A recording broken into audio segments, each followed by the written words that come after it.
नमस्कार दोस्तों, आज मैं आप सभी को एक ऐसी पवित्र और रहस्यमयी कथा सुनाने जा रहा हूँ जिसे मैंने बचपन में अपनी दादी माँ से सुना था। दादी कहा करती थी, बेटा, कुछ कहानियाँ सिर्फ सुनने के लिए नहीं होती, वे आत्मा को जागृत करने के लिए होती हैं। उन्हीं में से एक है अमरनाथ की अमृतकथा। आज वही कथा मैं आप तक अपनी जुबानी पहुँचा रहा हूँ। बहुत समय पहले माता पार्वती के मन में एक गहरा प्रश्न था। उन्होंने भगवान शिव से पूछा कि मृत्यु के बाद आत्मा का क्या होता है और क्या ऐसा कोई रहस्य है जिससे जीव अमर हो सके।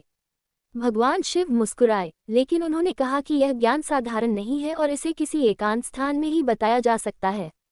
तब भगवान शिव ने निश्चय किया कि वे माता पार्वती को ये रहस्य कैलाश पर्वत से दूर किसी ऐसे स्थान पर सुनाएंगे जहां उनके अलावा कोई और न हो।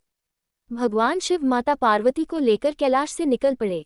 रास्ते में उन्होंने संसारिक बंधनों का त्याग करना शुरू किया।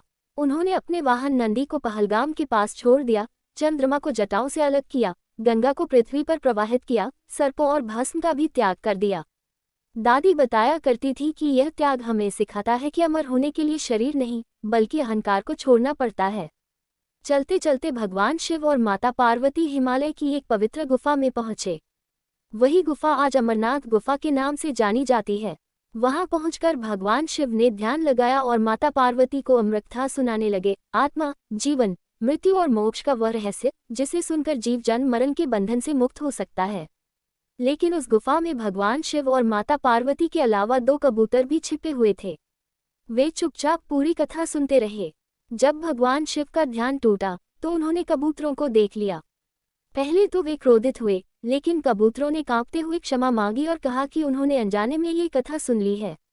दादी बताया करती थी कि भगवान शिव का हृदय करुणा से भर गया और उन्होंने कबूतरों को अमर होने का वरदान दे दिया। तभी से कहा जाता है कि अमरनाथ गुफा में कबूतरों का दिखना बहुत शुभ माना जाता है। इसी गुफा में हर वर्ष स्वयं प्रकृति भगवान शिव की पूजा करती है। यहाँ प्राकृतिक रूप से बर्फ का शिवलिंग बनता है, जिसे हिम शिवलिंग कहा जाता है। ये शिवलिंग चंद्रमा की कलाओं के अनुसार छोटा बड़ा होता रहता है।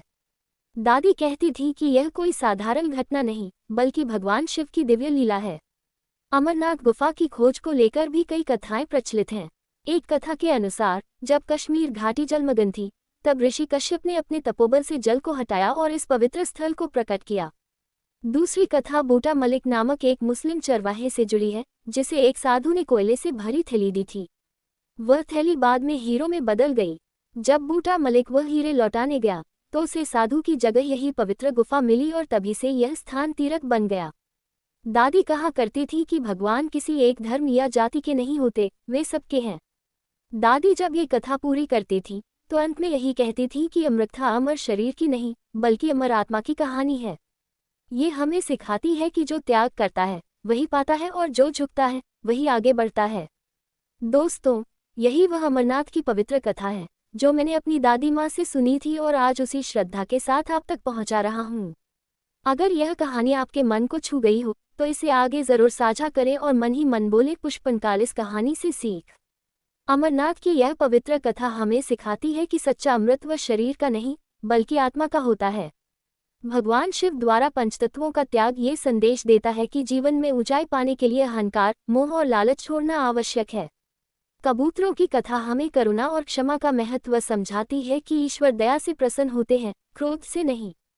हिम शिवलिंग ये दर्शाता है कि जब मन शुद्ध होता है तब स्वयं प्रकृति भी ईश्वर की आराधना करती है।